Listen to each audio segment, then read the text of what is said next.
хэн Санжийн баярыг ерөнхий сайд болох гэж захиалсан бэ? Монгол улсын ерөнхий сайд баяр байна. Ура! Түүний үйл хөдлөх хөрөнгө 11 сая 577 мянган доллар буюу нийт 28 тэрбум төгрөг. Өнөөдөр би ерөнхий сайдын албаа өгч байна. Эсний алба ээлжтэй гэдэг хэсэг дээдсийн сургаалыг санан өндөр албанаас бууж байгаадаа бол харамсах юм алгаа гэдгээ хэлье.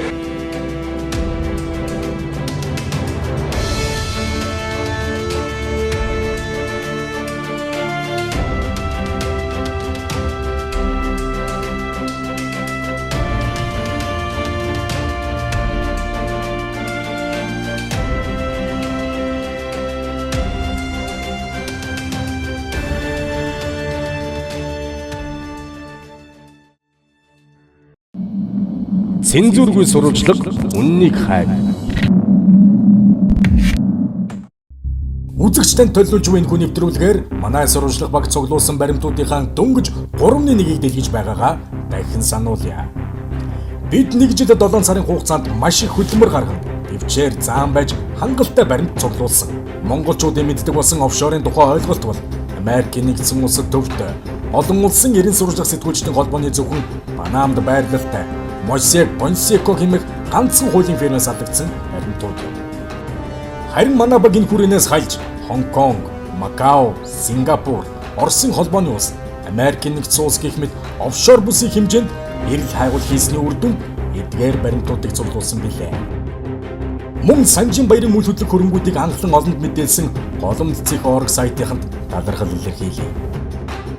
Ингээд Санжийн баяр болон түүний гэр бүл хамаарал бүхий этгээдүүдийн нэр дээрх оффшор бүсэд бүртгэлтэй компаниудын нэр дээр бүртгэлтэй Америкийн нэгдсэн улс дахь үйл хөдлөх хөрөнгүүд, улс төр, бизнесийн бүлэглээс авсан бэлгэсэл, мөн төрийн өндөр албан тушаалыг хэрхэн хувьдаа ашиглаж байсныг нотлох баримтуудын хамт энэхүү нэвтрүүлгээр үзэгч танд өргөн барьж байна.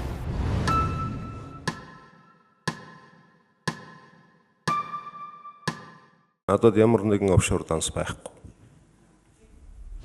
Оффшор данстай холбоотой асуудлаар бол би Монгол улсын хууль хяналтын байгууллагад шалгуулахад бэлэн, ямар нэгэн хууль бус үйлдэл хийсэн бол хариуцлага үлээхэд бэлэн байна. Тэр ингэж худлаа ярьдаг. Тэгвэл эдгээр баримтууд юу болж таарах вэ? 2016 оны 4-р сард олон улсын эрен сурвалжлах сэтгүүлчдийн холбоо Панамын SECRETS хуулийн фирмээс авдагдсан оффшор материалуудыг дэлхийн нийтэд цацав. Түүн дотор Монгол улсын ерөнхий сайдаар ажиллаж байсан Санжийн баярын нэг, түүний охид баярын нандин, баярын бадам ханд нарын нэртэй хамт 2 удаа гарч ирдэг. Энэ бол хөдлөшгүй баримт. Баярын нандин, баярын бадам ханд нар бол баярын төрсөн охид. Иргэн Санжийн баяр Монгол улсын ерөнхий сайдаар 2 удаа ажиллахдаа 5 толгой, оюу толгой гэсэн стратегийн ач холбогдол бүхий орд газруудын гэрээг байгуулсныхаа дараа өөрийнхөө төрсөн охид салсан гэргий одоо амьдарч буй гэргийн нарынхаа нэр дээр Америкийн нэгдсэн улсад 11 сая 577 мянган доллар буюу өнөөгийн ханшаар 28 тэрбум төгрөгийн өртөг бүхий 7 ширхэг тансаг байшинтай болсон байдаг. Төрийн өндөр албан тушаалтнуудад хамаарал бүхий нэгдмэл ашиг сонирхолтой этгээдүүд гэсэн хуулийн нэршил байдаг. Үүнд албан тушаалтнуудын эхнэр хүүхдүүд төрөл төрөсөд хамтран бизнес эрхлэгчид зүй ёсоор багтдаг. Тэгвэл Санжийн баярын хамаарал бүхий этгээдүүдэд түүний төрсөн охид одоо амьдарч буй эхнэр нь зүй ёсоор багтах ёстой юм. Одоо ч тэднийхээ нэр дээр байгаа байшинд амьдарч, байшингаасаа зарж, түрээслүүлж ашиг олсоор байгаа. Харин энэ тухайга Санжийн баяр Англи улсын Лондон хотод оршин буй зарим иргэдэд юу ярьсныг одоо харцгаая. Би хэлж байсан надад гадаад ямар нэгэн байшин байхгүйгүүд гацсалгсан майхан байхгүй шүү дээ. Энэ бол улс төр байсан ерөнхий сайд байсан хүмүүс баталгаатай болсон. Ерөн хөдлөг үйлсэн бол худлаа ярихад хязгаар бий. Надад байшин битгийхэд гадас хатгсан майханч байхгүй гэж улаан цай мэдэж байгааг баримтаар залруулъя.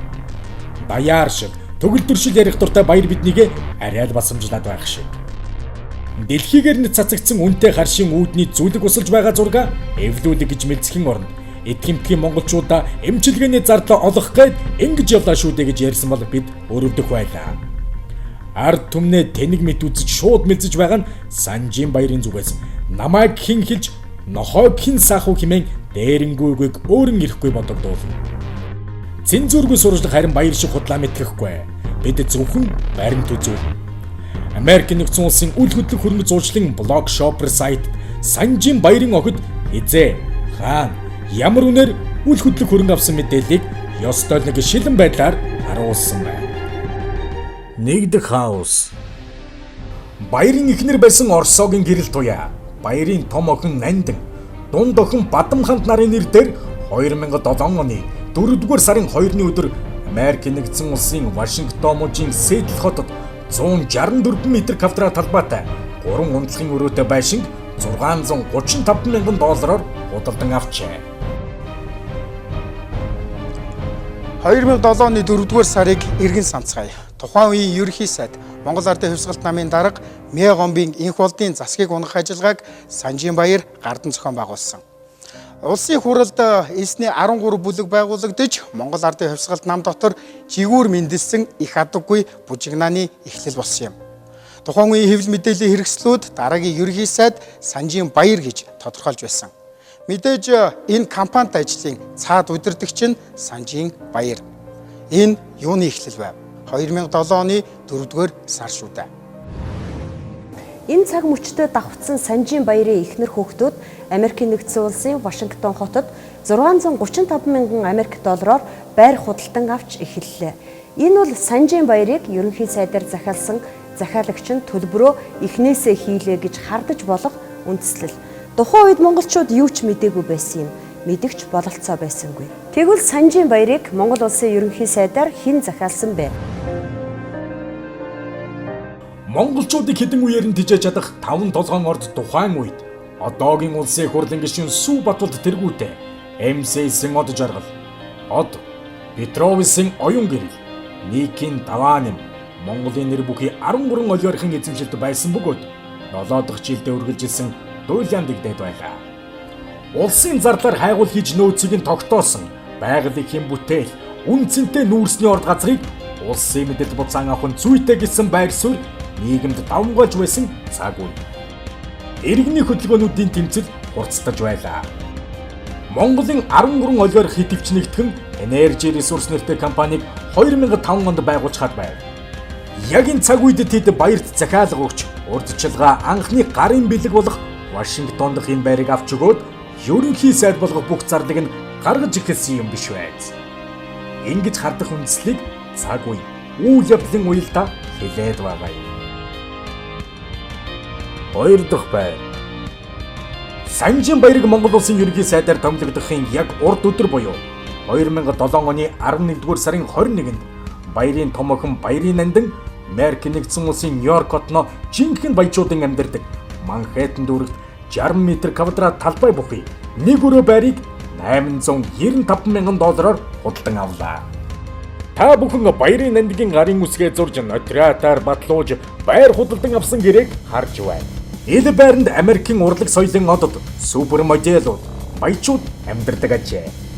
Харин тэдгэр одуудтай манай ерөнхий сайд баяр бүр зэрэгцэн зиндаргаж байртай боллоо. Санжийн баяр ерөнхий сайд боллоо. Төлбөрийн дараагийн гүйлгээ Манхэттен дүүрэгт байр хэлбэрээр ийхүү хийгджээ. Ийхүү сүрэг бүрийн чон затгалан гихчийн үлгэрээр үйл явдлууд ара араасаа өрнөж эхэллээ. Зорилсон зорилго амлсан амлалтандаа дахиад л хүрлээ. Монгол улсын ерөнхий сайдын суудалд суухтай давхцсан Америкийн нэгдсэн улсад $2 сая үнэтэй 2 ч байшинтай болоотлоо. Юуны төлөө яах гэж гинтийн үнэтэй байшингууд ара араасаа бэлгэнд ирэх болов. Гэхдээ энэ бол бэлэг биш төлбөр байсан. Нам дотроо 6-7 сарын турш өрнөсөн хүйтэн сентийн төлөөх тулаанд Санжийн баярын ялалт байгуулж Монгол улсын ерөнхий сайд боллоо. Анхнаасаа зөвхөн ерөнхий сайд болно гэж байсан Санжийн баяр надад эрх мэдлийг гүйцэд өгөөч гэж намынхнаасаа гуйснаар тухайн үеийн Монгол Ардын хувьсгалт намын дарга боллоо. Ингэж Санжийн баяр хязгааргүй эрх мэдлийн оргилд хүрв. Яах гэж одоо тэр юу хийх вэ? Үнэхээр эх орон ард түмэндээ чин сэтгэлээсээ хайртай байсандаа энэ улс орны төлөө, энэ ард түмний төлөө реформ хий гэсэн чин сэтгэл түүнд байсан уу? Харамсалтай нь үгүй байсан юм.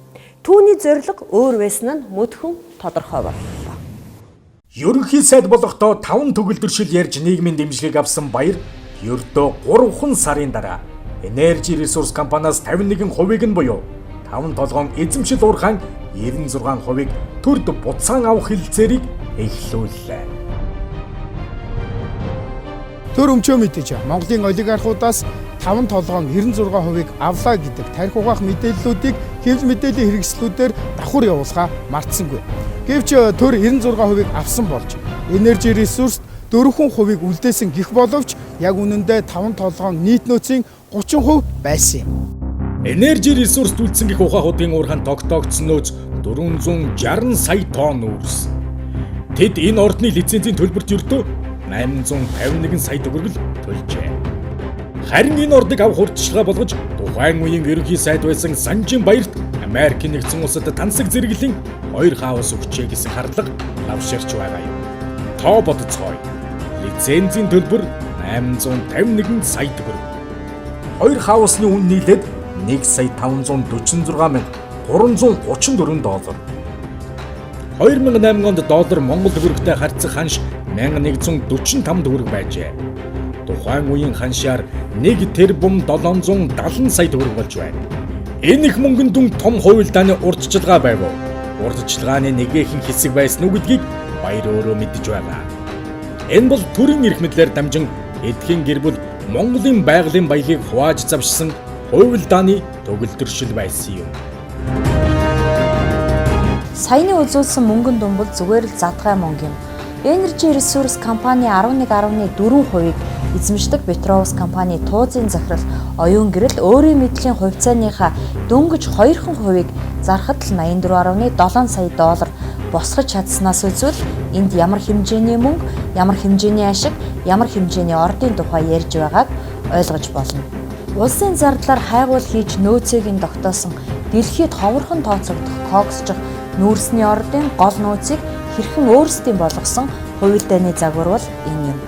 Energy Resource 5 толгойн өрмийг бүрэн хамж чадсныхаа шагналыг тухайн үеийн ерөнхий сайд Санжийн баяр сайн ч өгсөн бололтой юм. Ямар ч тач байшингаар эхэлсэн шагнал байшингаар үргэлжилсээр байсан.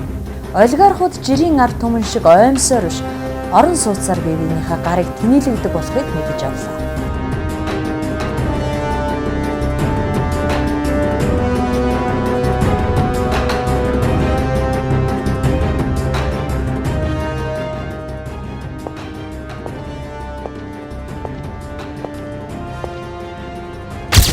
Оффшорын нууц.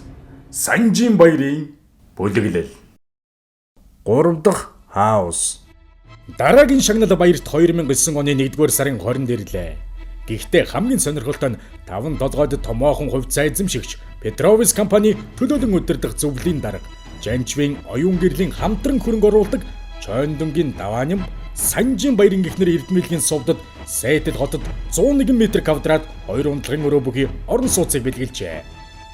Энэ байрыг давааным 406 мянган Америк доллараар худалдан авсан байдаг. Ийм үнэтэй авсан байраа яагаад ерөнхий сайдын залуу эхнэрт бэлгэлдэг байлээ. Гэхдээ баярын эхнэрийн нэр дээр байдаг Вода хэмээх компани дээр бүртгүүлжээ. Баярын эхнэр Эрдмилийн сувд гихч бүсгүй нэр дээр Вода, Небо, Гандал хэмээх 3 компани нэр гарч ирдэг. Сонирхолтой нь ямар бизнесийн үйл ажиллагаа эрхэлдэг нь тодорхойгүй. Ингээд 5 толгой бүр мөсөн Energy Resource боллоо.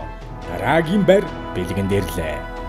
Баярын эхнэр Эрдэнэ билгийн сувд бизнес хийж байсан түүхгүй түнд яагаад 5 толгойн хувь эзэмшигч Чойндонгийн давааним үнэтэй байр бэлгэлэх болов. Энэ хүн дайралтсан залуу эмэгтэй бүртээ Америкт байр бэлгэлээд байдаг зуршилтай нэг нь үү? Мэдээж үгүй. Дараагийн удаа тэрбээр юм найдвартай дээр гэсэн шиг эхнэр шагдар дулмын хамт эзэмшдэг байраа хүртэл бэлгэлсэн байдаг. 4 дахь хаус. Ээлжид бэлгэрлээ. Санжийн баярын эхнэр Эрдэнэ билгийн сувдын нэрээр байгуулагдсан Гандл компанид мөнөөхөн Чондонгийн даваа нэмийн эхнэр Шагдар дулмын хамт эзэмшиж байсан 4 унтлахын өрөө бүхий 372 м квадрат талбайтай байраа 2013 оны 1-р сарын 10-нд бэлгэлхэн тэрэ. Гандл компани байгуулагдаад ердөө сарын дараа бүр 1,290,000 үнэтэй үйл хөдлөх хөрөнгө бэлгэнд авах нь тэрэ. Хэрв хэн нэгэн жирийн Монгол хүн Америк нэгдсэн улсад компани бүртгүүлээд 5-7% эзэмшигчээс өдий төгрөгийн үнэтэй байр авна гэдэг сарн дээр Монгол улсыг бүтнээр нь үргэж очихоос ч хэцүү гэдэг нь мэдээж. Санжийн баярын ойр тойрны хүрээллийнхэнд байр билэглэгч өгөөмөр сэтгэл Чондонгийн даваа нэмийн бэлэг үүгээр дууссангүй. Тэрээр өгөөмөр сэтгэлтэйгээс гадна хүний шинэ хуучныг ялгадгүй нэгэн бололтой. Учир нь Санжийн баярын өмнө нь амьдарч байсан эхнэрт байр бэлгэлсэн юм чинь одоо амьдарч байгаа залуу эхнэрийг нь ч гомдоохыг хүссэнгүй. 2011 оны 1-р сарын 10-ны өдөр Америкийн нэгдсэн улсын Сиэтл хотод бараг $1 сая худалдан авч байсан 5 унтлахын өрөөтэй 322 м квадрат талбайтай байраа Оросогийн гэрэл туяад бэлгэлв. Шинэ эхнэрт нь байр бэлгэлж байхдаа хуучин эхнэрт нь бэлгэлэх байраа худалдан авч байсныг нь үзвэл үнэхээр сэтгэл хөдлөм байдаг. 5-7 нүүрсний кокс чухардны 30%-ийг дангаараа агуулдаг ухаан худгийг энержи ресурс төгсний төлбөр дуусаагүй бололтой. Ингэхэд баярынханд байдаг байраа хүчээр бэлгэлдэг Чондонгийн даваа нэмгэж хий юм бол энэ хүн Америкийн нэгдсэн улсад сая доллараар худалдаж авсан байраа хин нэгний хуучин шинэ эхнэрүүдэд бэлгэлдэг донтой хүн юм. Хэрвээ тийм биш бол яагаад Санжийн баярыг онцолж байр бэлгэлэх болов? Чондонгийн даваа нэмгэж Эрдэнэ үйлдвэрийн дарга байсан одхон бэлгийн багийн найз. Жанчвын оюун гэрэлтэй хамтран 1997 онд Петровис компаниг байгуулж хөрөнгө оруулагч нь болсон. Ингэхдээ 23 наснаас нефт импорт концерны захирлаар ажиллаж байгаад хожим нь ажилгүй байсан оюун гэрлийг татан оруулж нийтийг 2004 онд хувьчилж авсан. Даваа нэмнэ Панамын офшор бүсэд бүртгэлтэй True Kind Limited, Moonland Investment Limited, Label Light хэмээх компаниудын хувьцаа эзэмшигч.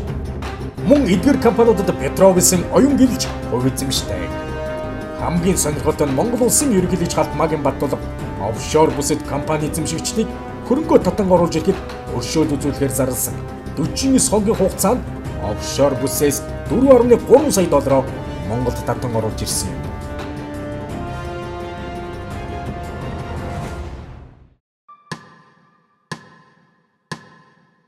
Оффшорын нууц. Санжийн баярын бүлэглэл. Надад ямар нэгэн офшор данс байхгүй. Офшор данстай холбоотой асуудлаар бол би Монгол улсын хууль хяналтын байгууллагад шалгуулахад бэлэн ямар нэгэн хууль бус үйлдэл хийсэн бол хариуцлага хүлээхэд бэлэн байна. Санжийн баяртай хамаарал бүхий нэгмэл ашиг сонирхолтой этгээдүүдийн тухай тайлбарлах шаардлага гарлаа. Санжийн баяр өөрөө авилгалтай тэмцэх газар төгсөн мэдүүлэгтэй. Даваа нэм бол миний найз, багын найз. Бид хамтдаа 40 мянгатад тоглож өссөн хэмээн тодтогдсон байдаг. Даваа нэм бол нэг Петровис хэмээх нефт импортч компаниудын захирлаар ажиллаж байсан бизнесмен. Чондонгийн даваа нэм эхнэр Самбал Хүндвийн Шагдар дулмын хамт 2011 оны 3-р сарын 15-ны өдөр True Kind Limited компанийг Их Британийн Виржинийн арлуудад бүртгүүлжээ. Мөн даваа нэм Петровисын оюун гэрэлтэй хамтран Moonland Investments Limited хэмээх компанийг 2011 оны 1-р сарын 28-ны өдөр байгуулсан. Харин 2011 оны 4-р сарын 18-ны өдөр эхнэр болон оюун гэрэлтэй тус тусын компаниудынхаа хувийг эзэмшиж эхэлсэн байдаг. Оюун гэрэл даваа нэм 2-ын 3 дахь хамтрагч нь Хулдоржийн бүрэн эрдэнэ хэмээх 1980 онд төрсэн хуульч мэргэжилтэй залуу байна. Хулдоржийн бүрэн эрдэнэ хэмээх энэ залуу 2011 оны 1-р сарын 28-ны өдөр Wiener Energy Limited хэмээх компанийг байгуулж захирлаар нь ажиллав. Эндээс нэг сонирхол татах зүйл харагдана. Ерөнхий сайдалсан одоогийн улсын хурлын гишүүн Сүү Батболтын ах Бат Очрын байгуулсан офшор компани болох MCH Management Limited компани оюун гэрлийн компаниас хувь эзэмшдэг. Энэ бүх хүмүүс олон компаниуд ганцхан зуучлагчтай. Тэр нь Corporate Management Service хэмээх компани байгаа нь сонирхол татдаг.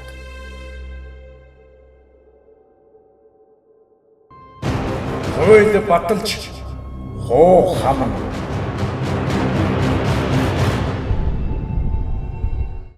Санжийн баяр 2 удаа ерөнхий сайдаар ажиллаж байсан хүн.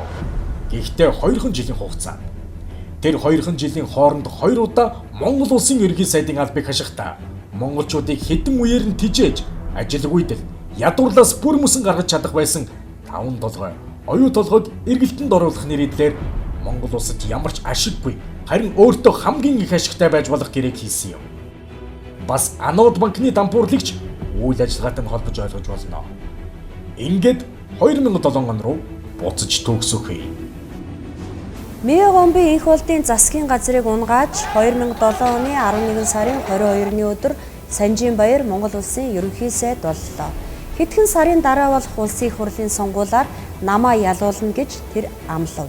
Амлалтандаа ч хүрч 2008 оны улсын их хурлын сонгуулиар тухайн үеийн Монгол Ардын хувьсгалт нам 45 судлаач ялалт байгууллаа. Гэхдээ тухайн сонгуулиар тараасан асар их бэлэн мөнгө сонгуулийн бохир технологиос болж 5 иргэн амь өргөдлөө. Хожим үүнийг Монголын төр 5 иргэнээ буудан хороосон 2008 оны 7 дугаар сарын 1-ний хэрэг хэмээн түүхэнд тэмдэглэн үлдээсэн. Үүний шагнал гэсэн шиг Санжийн баяр дахиад л ерөнхий сайд боллоо. Гэхдээ энэ удаа ялсан нам нь ялагдсан намтайгаа хамтарч засаг байгуулсан. Үүнийгээ Санжийн баяр стандарт бус засгийн газар хэмээн өхөөрдөн нэрлсэн. Ялсан нам ялагдсан намтайгаа яагаад хамтарсан засгийн газар байгуулах болсныг 7 дугаар сарын 1-ний цус үйл явдлыг нууж өнгөрөх гэсэн үйлдэл хэмээн монголчууд ойлгодоо. Гэвч үнэн чанартай шалтгаан нь өөр байсан юм. Тэр бол оюу толгойн гэрээ байлаа. Баяр зөвхөн оюу толгойн гэрээг байгуулах зорилготойгоор цөөнхтэй хамтарсан стандарт бус засгийн газрыг байгуулсан хэрэг. Товчхондоо бусдын эсэргүүцэлтэд зууралдахгүй хяналт хэрэгжүүлэх, цөөнхтэй хувилдан хувааж идэх боломжийг олж харсан явдал байв. Энэ бол хуу хам хувилдааныг төгөлдршүүлсэн хэрэг байлаа. Ийхүү хамтарсан засгийн газрыг амжилттай байгуулад байтал гай газар дороос гахай модон дотроос гэдэг шиг анууд банкны хямрал эхэллээ. Улсын их хурлын 2008 оны сонгуульд анууд банкны тамхтай их хэмжээний бэлэн мөнгө тараагдсан тухай яриа одоо ч байдаг.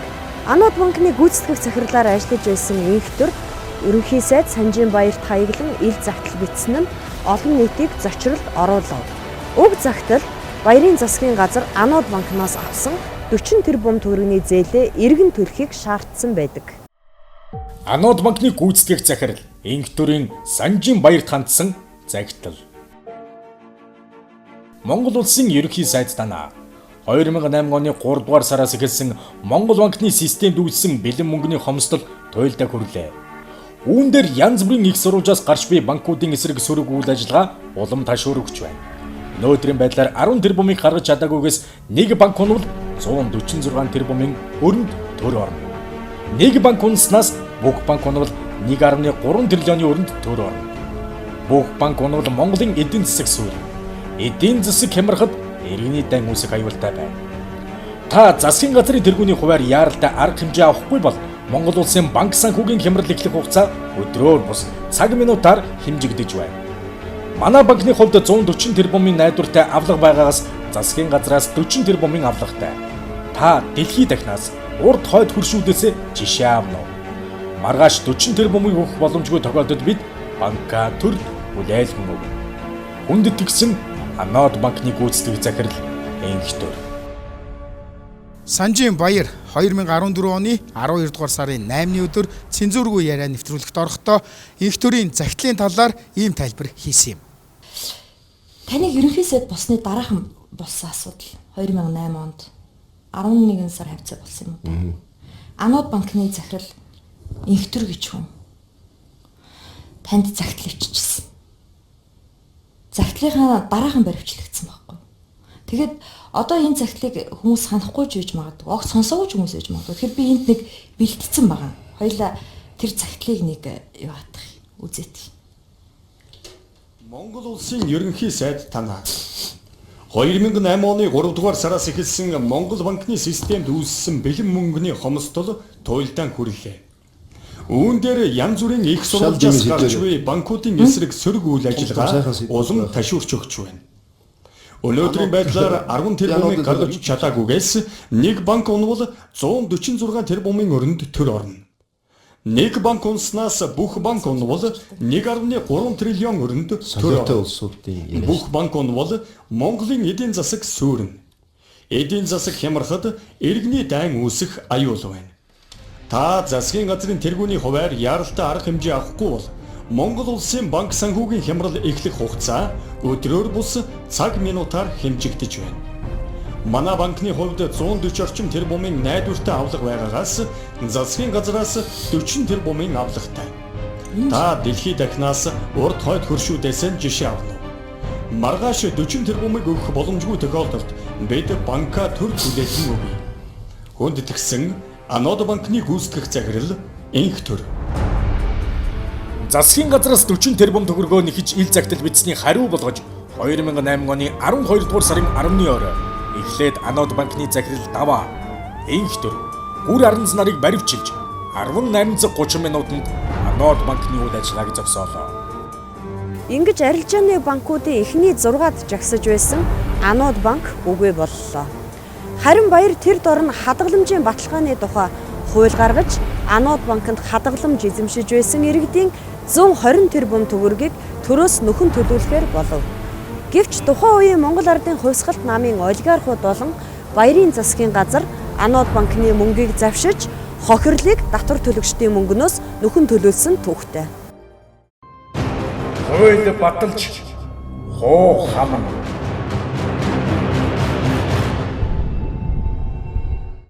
(2009 оны 10 дугаар сарын 6-ны өдөр бүтэн 9 жил яригдсан оюу толгойн хөрөнгө оруулалтын гэрээ байгуулагдлаа. Монголын бүх улс төрчид хэвлэл мэдээллийнхэн баяр хөөрүүлж Санжийн баярыг амаахгүй магтаж хаасаагүй баярын марш ихшүүлж байсан үе. Гэхдээ энэ бүх мэдээлэл төлбөртэй байсан. Энэ түүхийг энэ цагийн хэвлэл мэдээллийнхэн сайн санаж байгаа биз. 2009 оны 10 дугаар сарын 6 Баярын засгийн газар оюу толгойн хөрөнгө оруулалтын гэрээг байгууллаа. Удаан хугацаагаар маргааны байгуулж байсан оюу толгойн хөрөнгө оруулалтын гэрээг байгуулж чадлаа хэмээн алдар нэрийг Санжийн баяр таяглан хэвлэл мэдээллийнхэн түүний улыг долоож байх үед ертөнцийн нөгөө хязгаарт 2010 оны 9 дугаар сард Америк нэгдсэн улсын Вашингтон мужийн Сиэтл хотод мөнөөхөн Чондонгийн даваа нэмэн 4 унтлахын өрөө 3 угаалгын өрөөтэй 1 сая 290 мянган долларын байшинг баяр залуу эхнэрийнхээ нэрээр худалдан авч байлаа. Ийхүү 2007-оос 2009 оны хооронд Монгол улсын ерөнхий сайдаар 2 удаа ажилласан Санжийн баяр Америк нэгдсэн улсад 28 тэрбум төгрөгөөр үнэлэгдэх тансаг зэрэглэлийн 7 хаустай болжээ. Тэрээр хамгийн сүүлд 2013 оны 12 дугаар сарын 18-ны өдөр 3 сая 500 мянган доллараар Америк нэгдсэн улсад хаус худалдан авсан байна. Харин монголчууд оюу толгой 5 толгоогоос өнөөдрийг хүртэл ашиг олж чадахгүй ядуу амьдарсаар байна. Зул сарын мэнд хүргэе. Зул сарын мэнд хүргэе.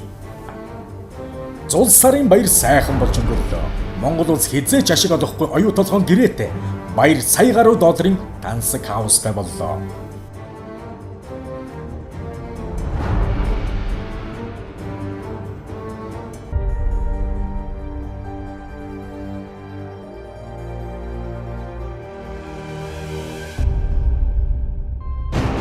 Хууль баталж хоо хамна.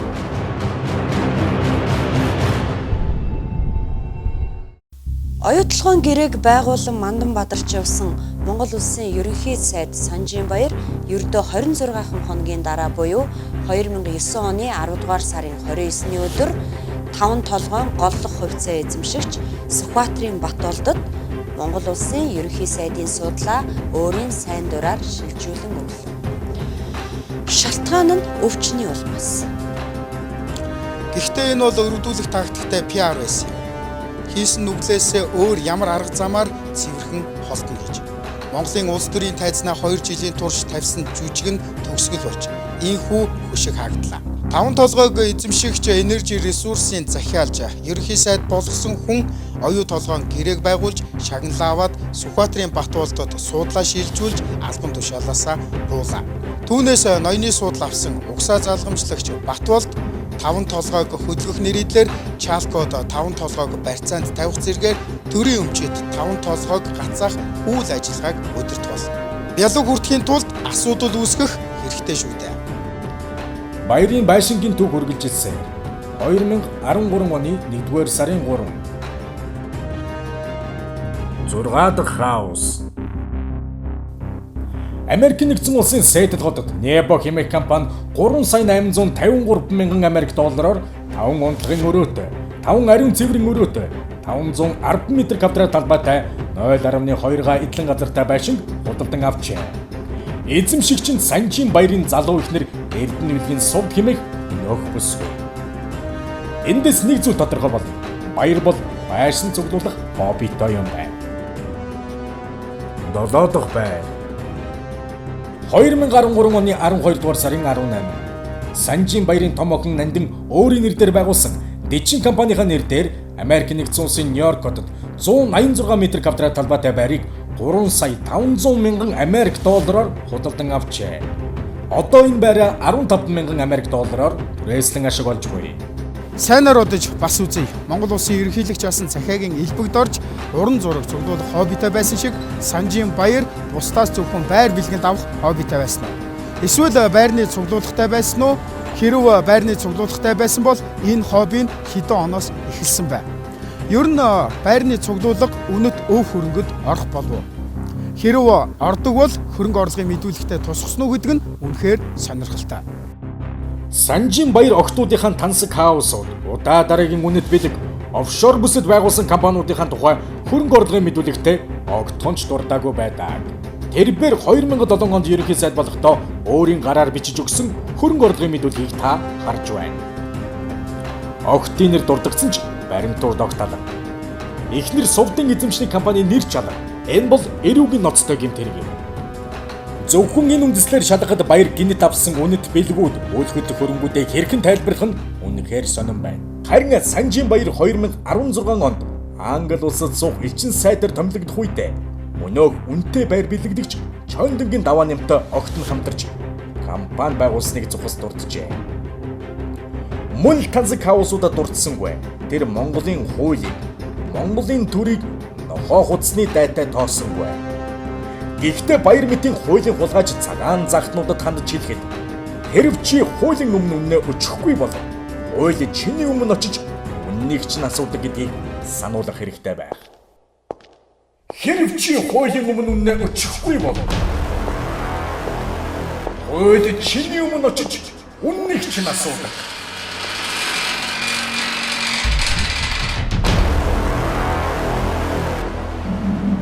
Цензургүй сурвалжлага үннийг хайр. Одоо баярын огтын офшор компаниудыг танилцуулъя. Баярын бадам ханд. Их Британийн Виржинийн арал бүртгэлтэй Linux Holding Corporation компаниг 2014 оны 2 дугаар сарын 28-ны өдөр Виржиний аралд бүртгүүлжээ. Түүний компани хувьцаа эзэмшигч нар нь баярын Нандин болон Энрико Дилла Каса байгаа юм. Баярын бадам ханд ахиад нэг компанитай. Тэр нь Goldwell Inc. Энэ компани 2013 оны 8 дугаар сарын 13-ны өдөр Виржиний аралд бүртгүүлсэн. Хувьцаа эзэмшигчээр нь мөн л баярын Нандин болон Энрико Дилла Каса байгаа юм. Linux Holding Corporation компани нь 2015 оны 10 дугаар сарын 31-ний өдөр татан буугдсан бол Goldwell Inc нь 2016 оны 4 дугаар сарын 30-ны өдөр татан буугдсан байгаа юм. Эдгээр баримтуудаас харахад баярын охид офшор бусад компани байгуулад хаадаг зуршилтай байна. Баярын эхнэр Эрдэнэвлэгийн сувдч мөн ийм зуршилтай. Түүний нэрээр Америк нэгдсэн улсад байгуулагдсан Гандил, Небо, Вода компаниуд татан буугдсан байгаа. Тухайлбал Гандил компани 2012 оны 12 дугаар сарын 26-нд байгуулагдаад 1 жилийн дараа буюу 2013 онд татан буугдсан. Небо компани 2012 онд байгуулагдаад 2017 онд татан буугдсан бол Водач мөн адил 2012 оны 12 сард байгуулагдаад 2017 онд хаалгаа барьжээ. Санжийн баярын охид үйл хөдлөх хөрөнгийн бизнесийг Чондонгийн даваа нямтай хамтран хийдэг. Хөрөнгийг даваа нэм гаргадаг хэмээн авилгатай тэмцэх газартаа баяр мэдүүлсэнийг та харж байна. Хэрэг үнэхээр бизнес хийдэг юм бол яагаад Америк нэгдсэн улсад байр худалдаж авах, бэлгэнд авах үеэр компаниуд байгуулагдаад дараа нь байраад авч дууслаа гэсэн шиг татан буугдаад байна вэ? Чондонгийн даваа нэм яагаад баярын охидтой хамтарч байр аваад эхнэр хүүхдэд нь тарааж бэлгэлээд байгаа юм бэ? Энэ бүхнийг цаг нь ирэхээр цааш нь шалгаж болно хэмээн авилгатай тэмцэх газрын даргаасан Гамболд хэлсэн байлаа. Тэр цаг үзээр их байна.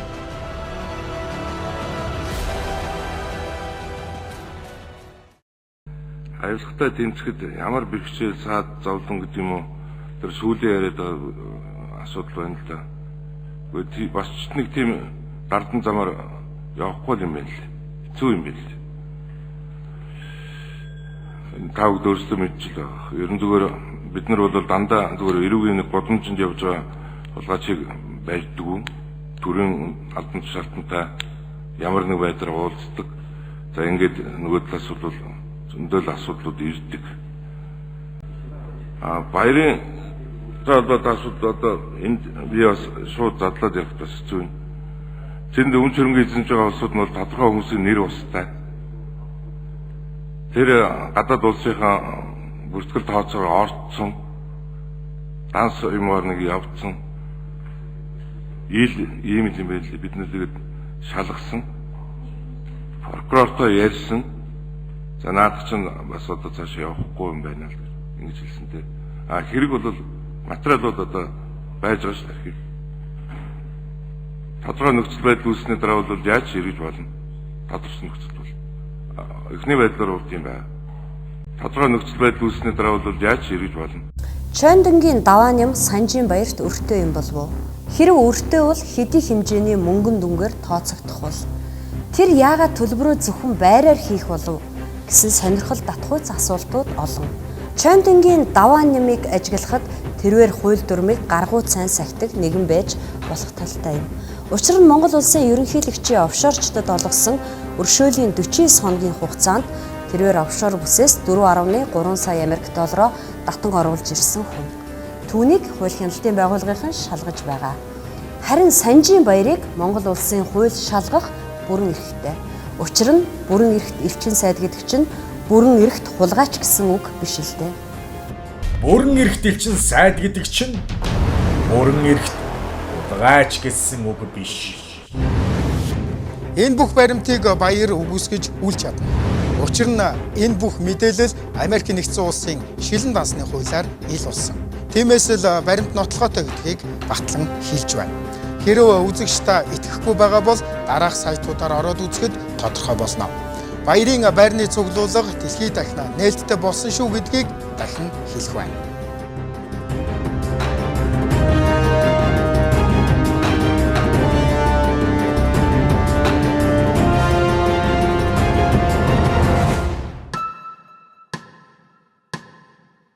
Оффшорын нууц. Санжийн баярын бүлэглэл.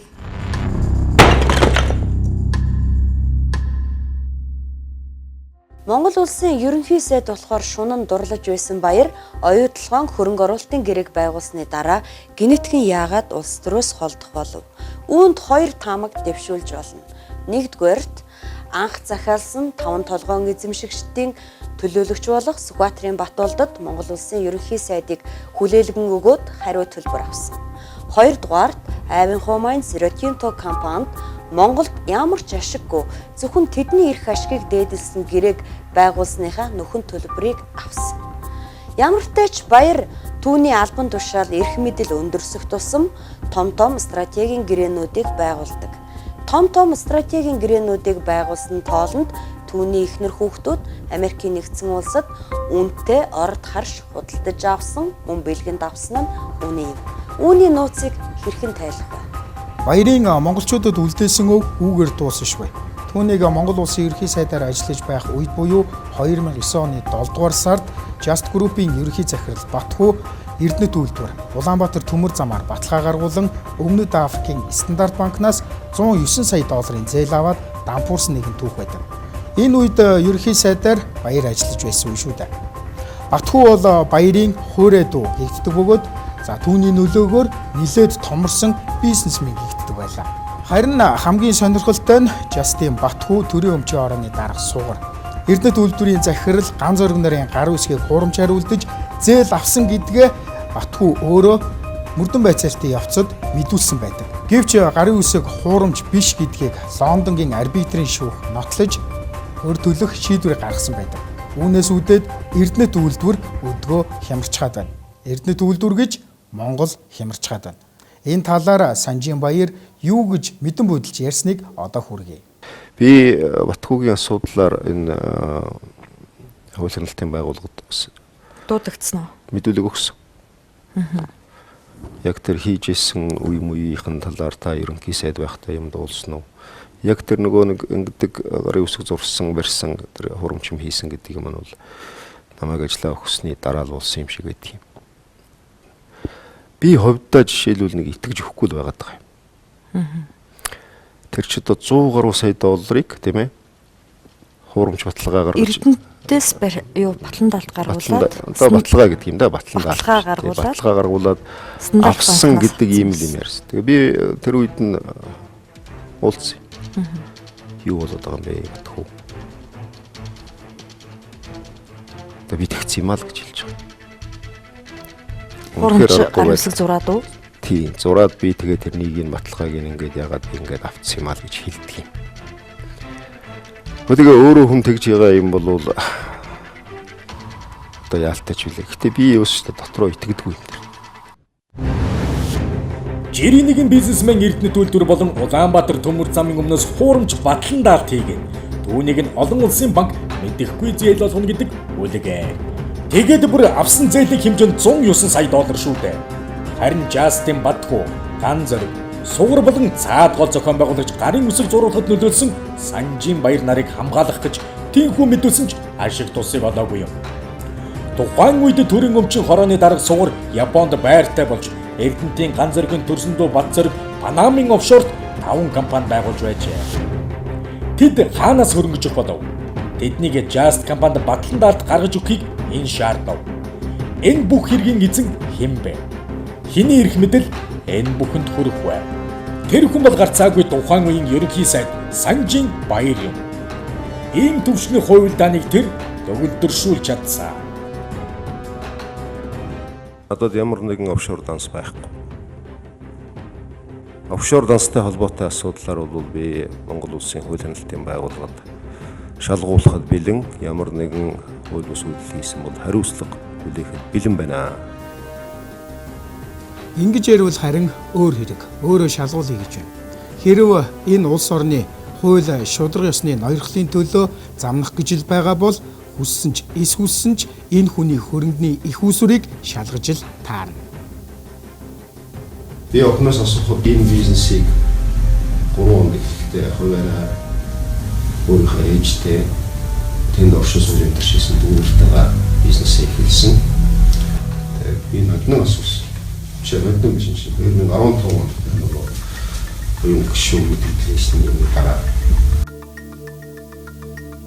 Тэр үргэлжлүүлэн худлаа ярьсаар л байна. 2003 он биш 2013 онд охин Нандин нь Тичин компани байгуулсан. Бүтэн 10 жилээр зөрүүлээд туучглаа. Монголчууд хэн хүний ярьсан болгонд итгэхэ болсон гэдгийг ойлгох цаг болсон. 2007-оос 2009 оны хооронд Монгол улсын ерөнхий сайдаар ердөө 2 удаа ажилласан Санжийн Баярын түүний хүүхдүүд эхнэрүүдийн нэрээр Америкийн нэгдсэн улсад оршиж буй тансаг зэрэглэлийн хавус байрнуудын нийт өртөг 11 сая 577 мянган доллар буюу Монгол төгрөгтэй харьцуулбал өнөөгийн ханшаар 28 тэрбум төгрөг. Үүнийг тухайн үед иргэний нийгмийн байгууллагууд болон улсын хурлын гишүүн асан уянгийн зүгээс авилгатай тэмцэх газар шалгуулж байсан. Харамсалтай нь прокурорын зүгээс энэ хэргийг хэрэгсэхгүй болгосон байдаг. Санжийн Баяр нь 2007 онд Монгол улсын ерөнхий сайд болохдоо хөрөнгө оруулалтын мэдүүлэгтээ энэ тухай огт дурдаагүй. За үүнийг тооцоо болъё гэж бодъё. Тэгвэл Их Британд элчин сайдаар суухдаа хөрөнгө оруулалтын мэдүүлгийг дахин гаргаж өгсөн. Энд бас нэг үг үсэг өгүүлбэрч байхгүй. Нэг сонирхол татмаар зүйл нь гэвэл авилгатай тэмцэх газрын дараагаар ажиллаж байсан ноён Гамболд ажлаа өгтөө улсын хурлын чуулган дээр энэ тухай прокурорын даалгавраар хэрэгсэхгүй болгосон. Гэхдээ энэ хэргийг цаашид шалгах нь нээлттэй цаг нь ирэхээр болох үзэ гэсэн утга бүхий өгүүлбэр хэлсэн байдаг. Тэр цаг хизээ юм бол хэрэг хуучирдгүй хэрэг цайрдгүй гэдэг. Огт үндэслэлгүйгээр хаанаас ямар хөрөнгөөр олж авсан үл мэдэгдэх энэ хөрөнгөө баяр Монгол улсын хууль, Монгол улсын шүүхийн өмнө олон нийтийн өмнө шударгаар тайлбарлах ёстой. Хэрв чи хуулийн өмнө үнэ очихгүй бол хууль чиний өмнө очиж үннийг чинь асуудаг.